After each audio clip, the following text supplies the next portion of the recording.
Your filmmakers, Tia Lessin and Carl Deal.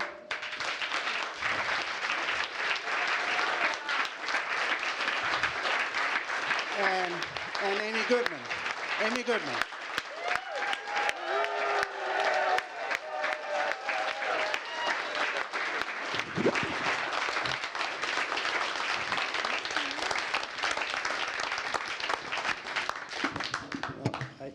You think that might be enough, but it's really not enough. Thank you so much for making this film, and thank you so much for the work you're doing.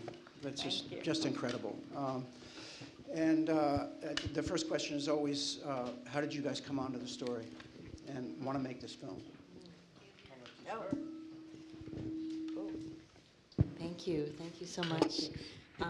Before I answer the question, I just want to thank you all for coming tonight, and thank this film festival for existing and for making this the opening night film.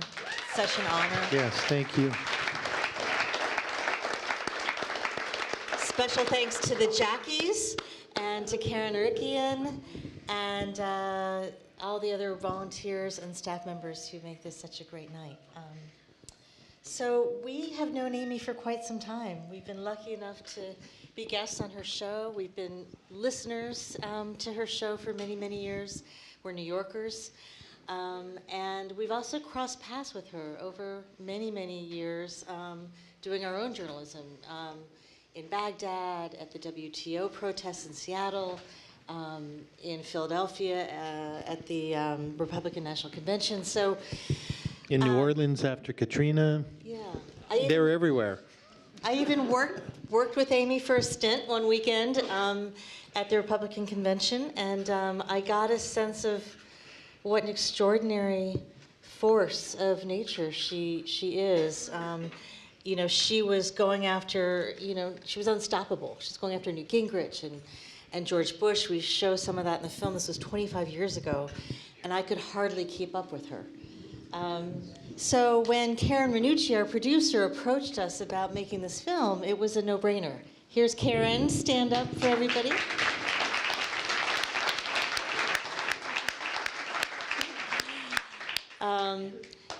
So we knew a little bit about her backstory, but the more we learned, even the more committed we were to telling the story. And as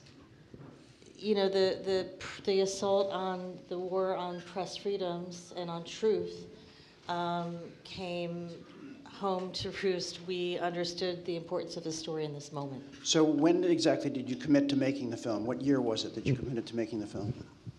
We worked on it for about 3 years, editing the last a year and a half or two in earnest. When did you decide to start making the film? Did you say, we knew we wanted to make it, when it was during the pandemic when we started thinking about it, started looking at materials and thinking about it. And but you can see we started really filming in earnest in 2002, 2003, really.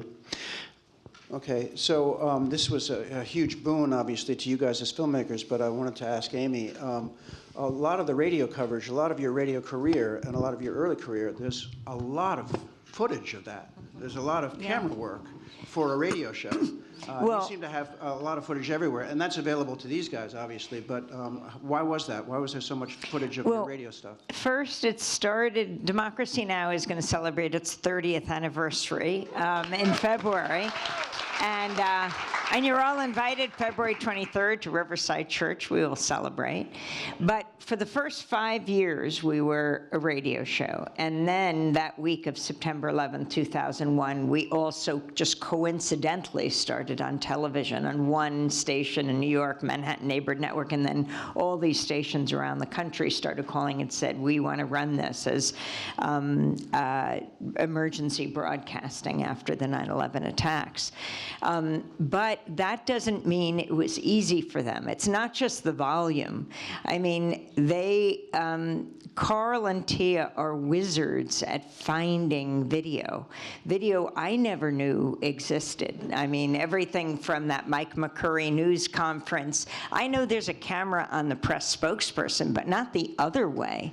I mean, the Clinton stuff, I was shocked because at the time, that was 2000. That was a year before we started on television. But the way they got those, that footage, even talking to Ken Saro-Wiwa, hearing that audio. This is incredible. They are intrepid. They are dogged. In addition to Zazu, they too. And I mean, Carl and Tia are remarkable filmmakers. They were nominated for an Oscar for Trouble the Water about Katrina. Hurricane Katrina. They did Citizen Coke. They were producers for Michael Moore. They have won Emmy Awards. And it is their prowess and skill and genius that really crafted this film that we were amazed by. We work at Democracy Now! As a really dedicated team of reporters, producers, videographers, people who are committed to independent media with the belief that independent media is the oxygen of a democratic society, which is so under assault right now. It's not only that President Trump calls the media the enemy of the people. I mean, he will look at the press in some of his rallies, and even as a man who survived an assassination attempt, he will say, if you target right here, you could shoot them. You could get them. I mean, it is shocking that he is doing this. So it makes it a very difficult time, not only outside the country, but inside the country. And Carl and Tia really worked with our team. I mean, Tia just mentioned we worked together decades ago. Tia was the videographer when you saw George H.W. Bush, well, when I went up to him to ask him about what he says to those who call him a war criminal. What maybe you'd like to tell that story, Tia. This is when I was just coming to know her at the Republican convention in, was it 2000. Philadelphia, I think. Philadelphia, yeah. I just went down for the weekend to volunteer, and because they were trying to put the radio show on TV. And I knew a little bit about television. Not enough, I guess, because when I was filming George Bush, Amy asked this question to this unsuspecting George Bush as he walked down the stairs. She asked him, what do you say to people who call you a war criminal for the bombing of Iraq? And then he answered the way he did, and I looked down at the camera and I realized that the camera mic was off. And so I missed the entire audio interaction, and I had to tell Amy, as George Bush was walking away, I didn't get the audio. There's no audio. And she just, like, without missing a beat, she just said, well, let's do it again. And she raced after George Bush. I raced after her, racing after George Bush. And she asked the very same question, and we did it again. So I think that was more sort of a testimony to how nothing stops this woman, and I guess I needed about 25 years of work on my camera work to get this film right. It's a hell of a welcome to television journalism. At least we get another take, right? So We got two that's takes. a good thing. That's right. But I will say, Amy entrusted us with this extraordinary archive, and for me, at a time when our historical facts are being erased and challenged on a day-to-day basis, we were sort of immersed in the historical record that Amy and the other journalists were creating every single day. And I think it made it really meaningful to us. Now, Carl is the one who's responsible for finding all the external footage. He's the guy who found George Bush reading to the kindergartners on 9/11, which you might have seen in Fahrenheit 9/11. And he can find anything. And there was a lot that we couldn't include in the film, but maybe you want to talk about that. Well, I want to talk about the challenge of making a film about Amy Goodman.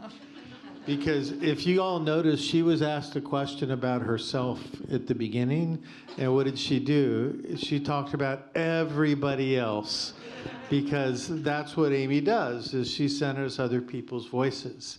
And the fact that she allowed us to center this film, which is about independent journalism, it's about democracy, it's about it's about how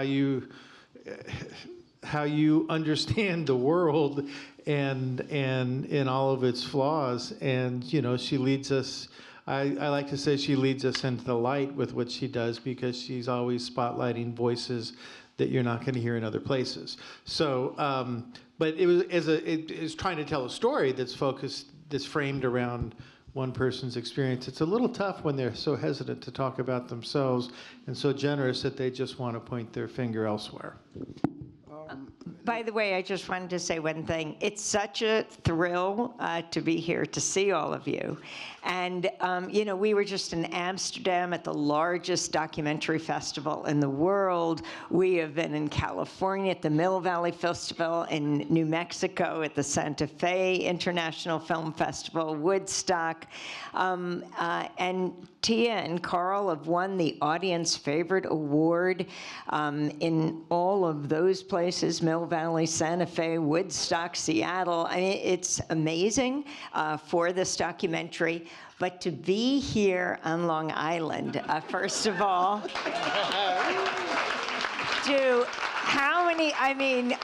when we were driving here passing Babylon and Bayshore, I felt like I was back on the Long Island Railroad with my dad. Seeing Andrew Sivan here is amazing, because our families grew up together in Bayshore.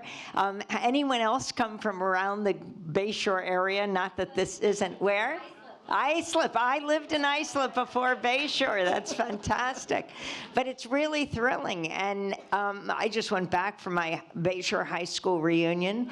But I really do think, seeing people then, who went to Bayshore High School, Harvey Milk. Harvey Milk, who was the gay activist, the first gay elected official, openly gay in the United States, in San Francisco, who was assassinated along with the mayor there years ago. He's in the Bayshore High School Hall of Fame. As is Amy. No, but to see the folks I grew up with, and I am sure they are every political stripe. It's not any one political party. That is not the issue. I really do think, though, that those who care about issues of war and peace, those who care about racial, economic, social justice, it's not about whether you're Republican or Democrat, those who care about LGBTQ issues, those who care about climate change, the fate of the planet, are not a fringe minority, not even a silent majority, but the silenced majority, silenced by the corporate media, which is why we have to take the media back. And that's what really I think this film is all about.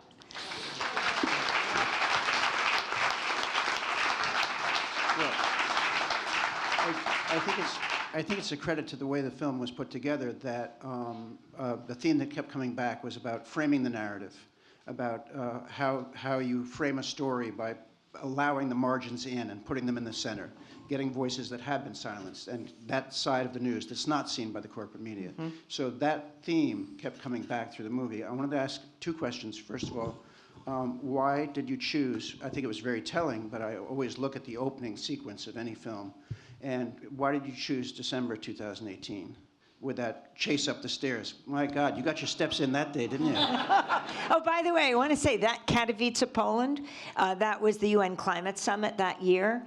That convention center was actually modeled on a coal mine. It was coal country. And so that's why there were so many steps up and down, and many of them were fake. So as you saw Wells Griffith, he would run up the stairs and see it was a dead end, so he'd have to run back right into me. I wondered about that. That was crazy. I mean, that was the easiest decision that we made on this film. And it was one of the first things that we watched when we were We were just consuming materials, and we felt like watching that chase told you everything you needed to know about Amy Goodman in one little bite, and we knew it right away that that was going to be a cold open for the film. You know, it's interesting, Wells Griffith, the official who Amy was pursuing, is, well, his qualifications for the job were his family owned a gas station in Alabama, and he had had a failed run for Congress, but he was essentially a fundraiser. But then now, just this summer, I think in July or August, he was confirmed as the #2 at Department of Energy in charge of climate policy. So, and we just came back in the last few days from Belém, Brazil, the gateway to the Amazon, where the 30th UN Climate Summit took place. And the U.S. wasn't there. Trump just decided not to send a delegation for the first time in 30 years. And now the G20 and he didn't participate in the G20 in South Africa, and now it's going to be in the United States, and they're forbidding South Africa from being a part of it. Well, we could go on there, but just back to the filmmaking for a second. wait, one comment just to follow up on that thing is we learned very early on in this to always wear our sneakers when we were shooting with Amy. And you notice here right now, today, you know, we're at a big festival premiere, so T and I are wearing nice shoes, and who's wearing the sneakers?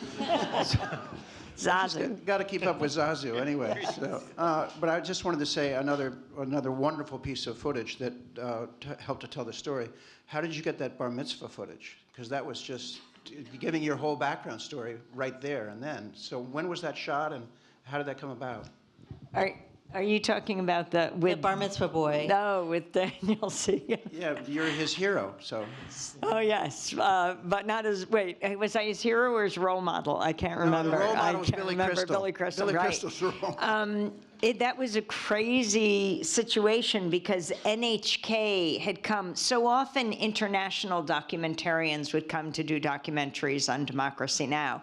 Because they can't understand in other countries, how does Democracy Now! Fund itself? You know, there's public media, there's government media, and there's private corporate media. But what is this listener, reader, viewer supported media?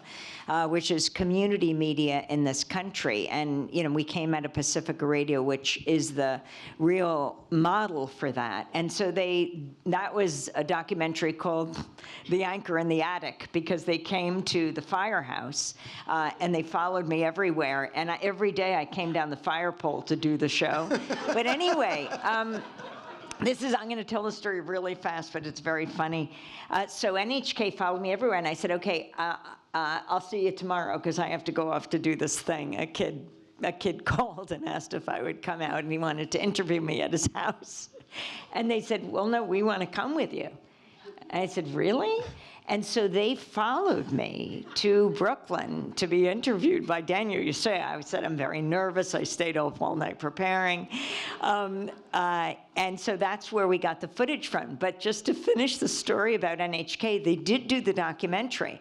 I didn't even know when it ran, except that I was somewhere in the country. I got a call from Democracy Now! They said, where are you? And I said, well, why? I'll be back in a few days. And they said, no, the president of Panasonic Japan just called, and he wants to know where you are right now. I said, what are you talking about? He said, you have shamed him. I said, oh, what do you mean? So I said, that NHK documentary, that's Japanese, you know, public television, must have aired. And, well, at the time, I always carried around a laptop computer with me everywhere I went. Now it's my phone. I do all my work on my phone. But then it was a laptop computer. And I had gone to interview in Santa Fe the great Uruguayan writer Eduardo Galeano. and the great Brazilian photographer, Sebastião Salgado.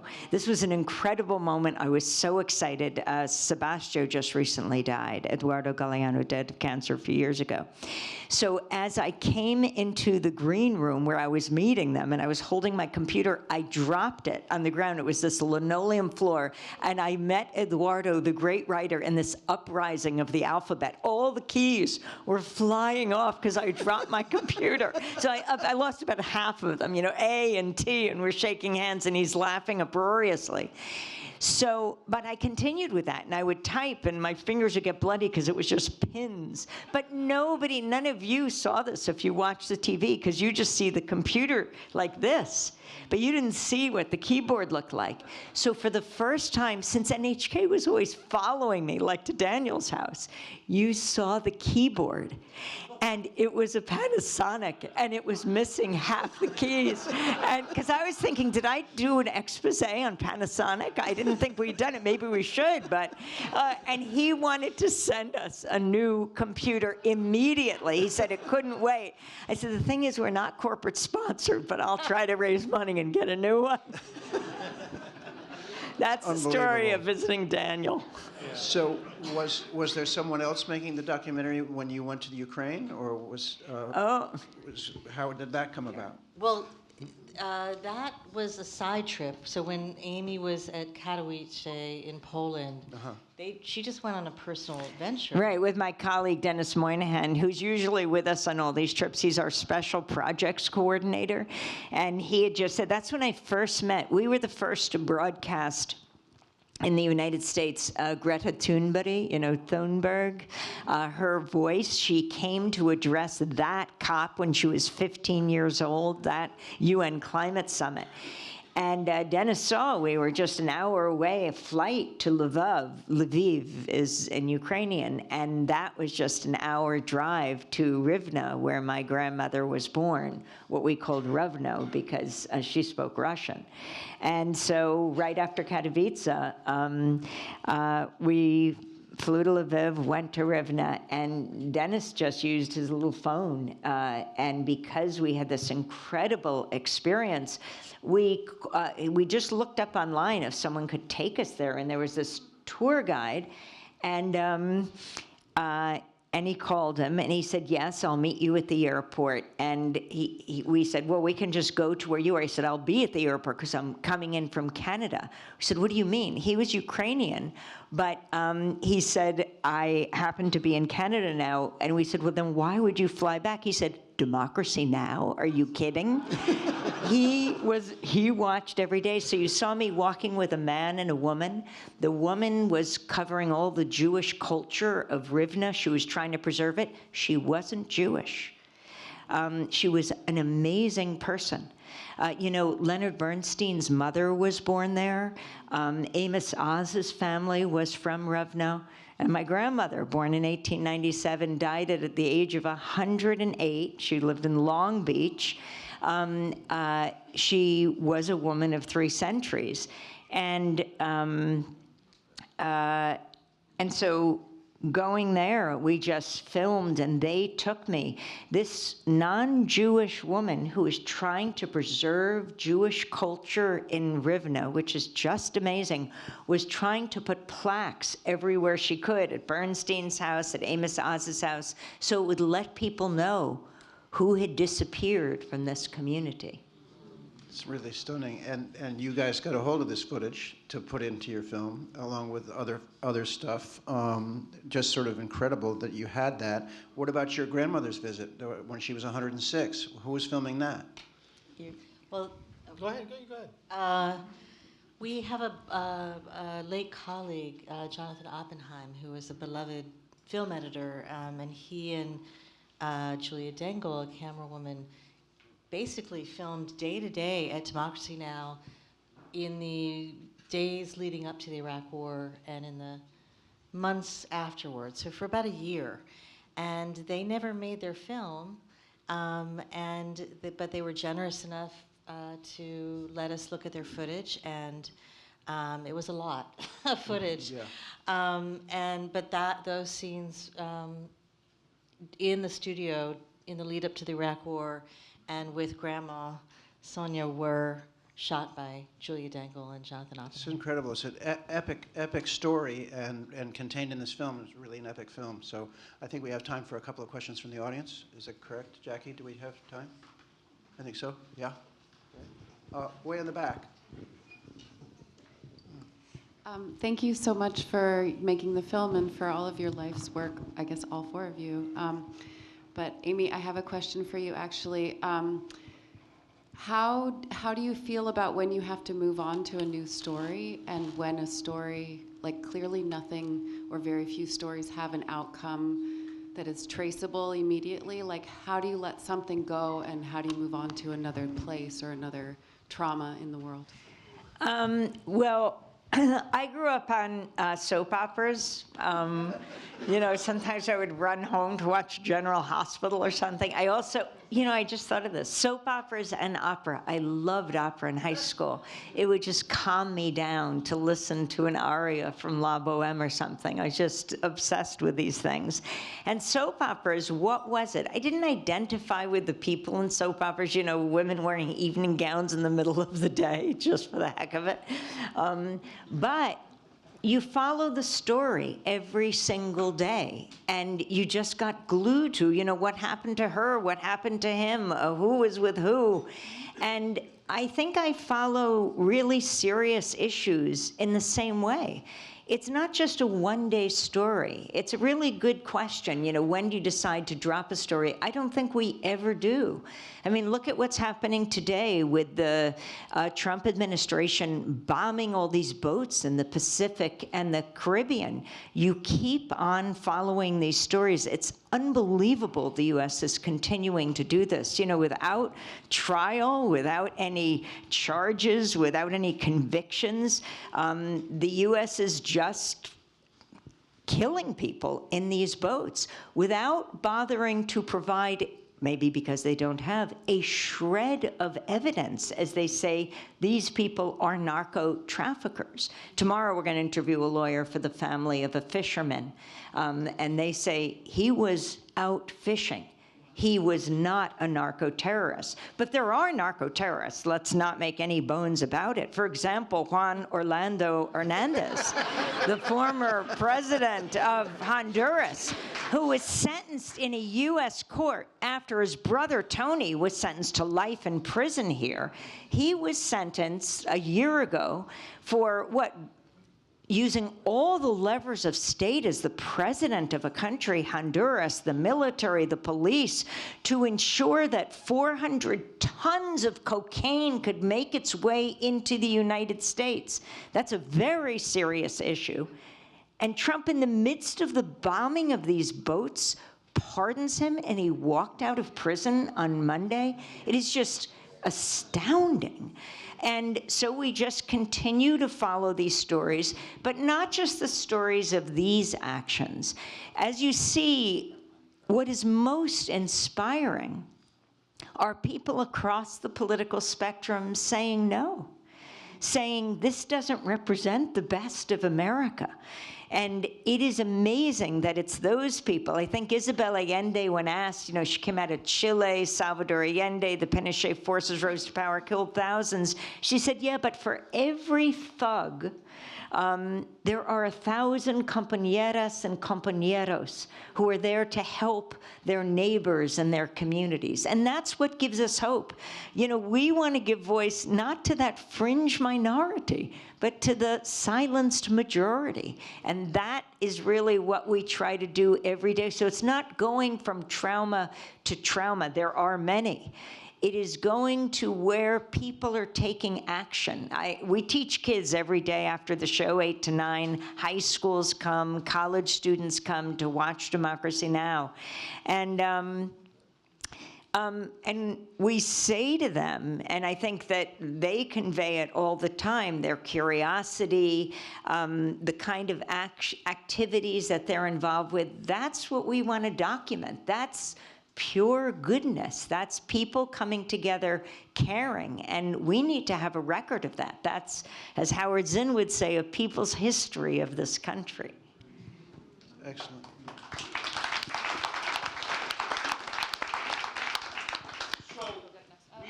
we're not able to see Democracy Now! Here on the East End. We have to use our computers. But we do have a public station here, LTV, which could pick up and show. And if everyone here, especially people here who live in East Hampton, were to contact LTV and say, we want to see Democracy Now!, believe me, it would happen. Yeah. No, that's how Democracy Now! Gets on these stations. We're on over 1,500 public radio and television stations around the country and the world, on community television. But who just said it's on at midnight? I did. Where do you watch it on? I wish I knew. It's the local station. LTV.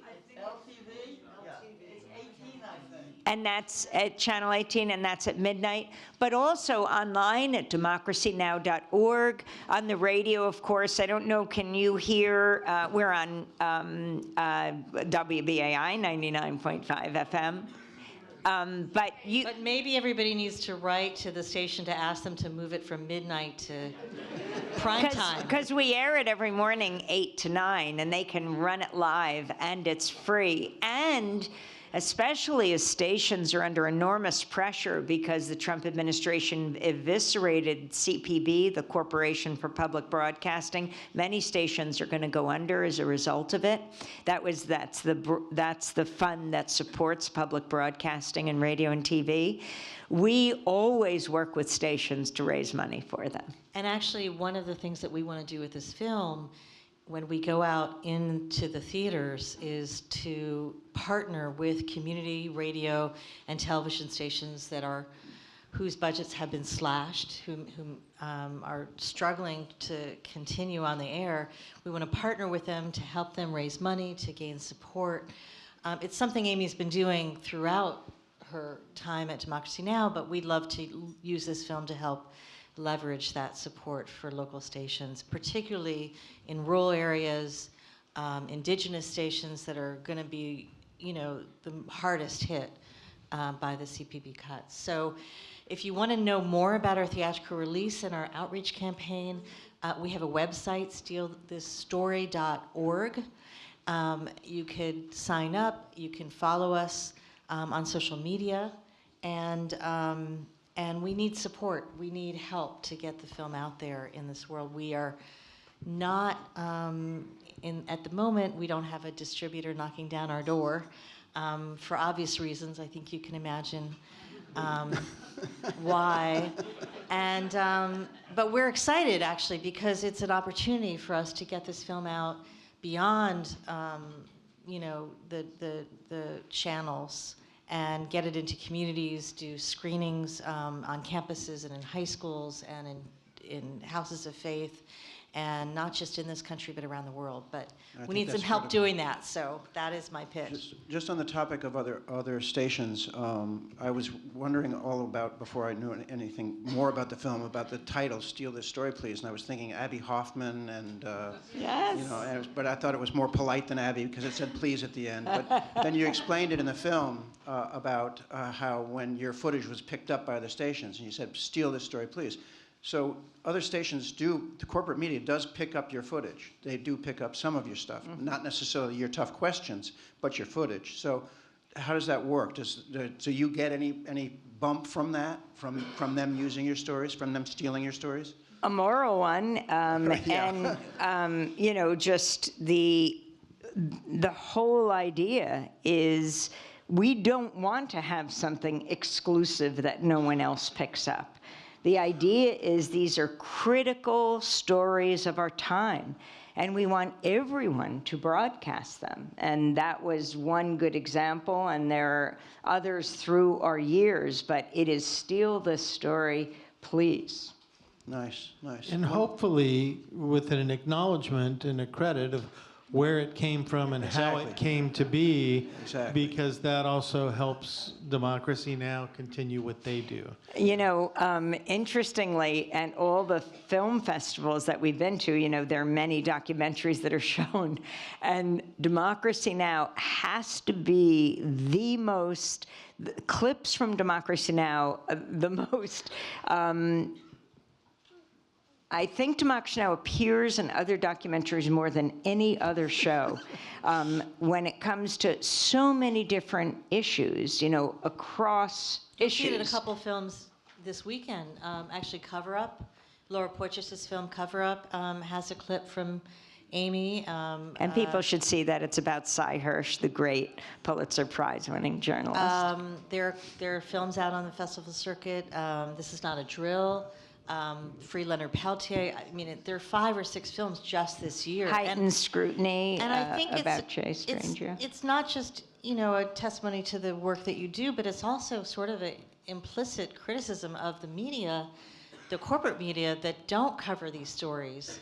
This is the source that they have to go to, because otherwise, you wouldn't necessarily hear Leonard Peltier's name over the last 25 years. I did want to tell one little story, because this woman up there asked how Amy kind of stays hopeful. And it occurred to me that Amy's in it for the long run. One of the things we didn't include in the film was Amy asking Bill Clinton, would he give a pardon to Leonard Peltier? This is back in 2000? In 2000. This is 25 years ago. He didn't give that pardon, but Joe Biden did. Leonard Peltier was finally set free, the leader of the American Indian movement, and Amy had mentioned his name, or her guests had mentioned his name on the show about 149 times. I know because I looked over the 30 years. So this was not just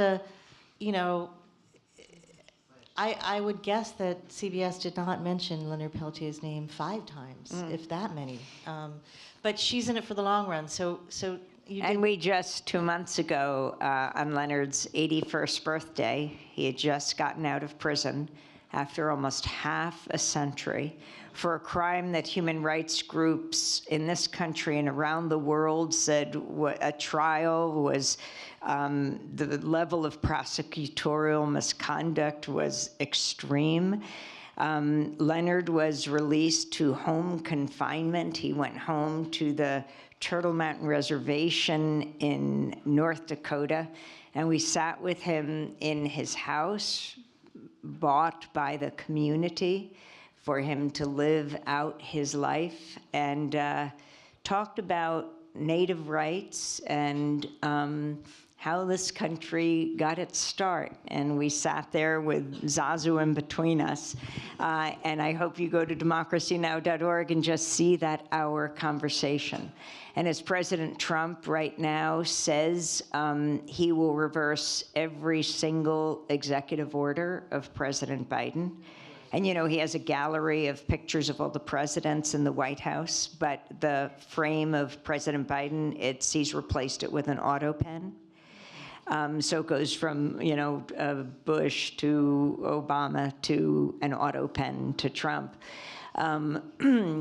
I'm wondering what this will mean for pardons and other such moves for people like Leonard Peltier. Well, it's so important, as you were saying, about these other documentaries that are covering Democracy Now! And what you're talking about, getting to younger people to see these films, to understand that there is a different kind of journalism than what they're seeing. So it's pretty incredible. I think one more question, and then we're going to... Okay, right there. Yeah, so I had a question for Amy also about... so I feel like right now,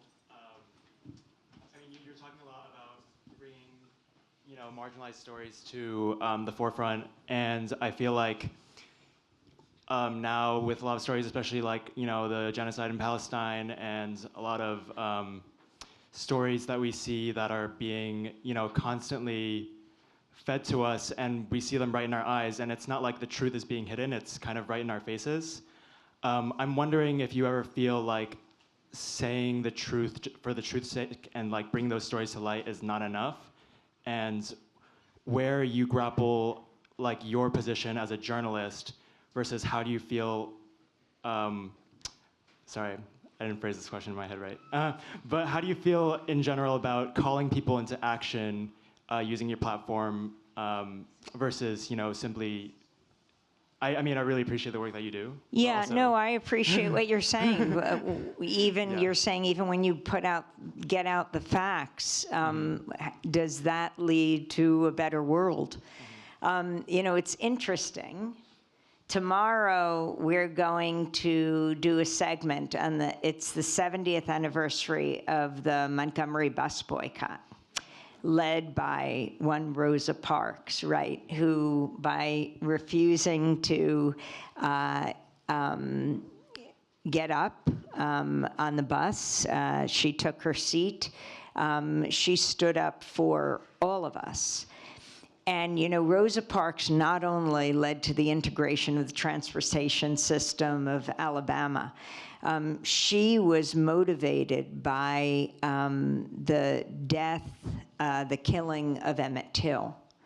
And this is what I think of when you say is showing the images enough, is Emmett Till. Emmett Till was a 14-year-old African-American boy from Chicago. His mother wanted him out of the hot summer in Chicago and sent him to be with his aunt and uncle and cousins in Money, Mississippi. He goes there, and he is lynched by a white mob. They went to his aunt and uncle's house, got him. They tortured him, and he ended up in the bottom of the Tallahatchie River. When his body was sent back to Chicago, his mother, Mamie Till, when asked if she wanted to keep the casket closed, she said, "No, I want it open."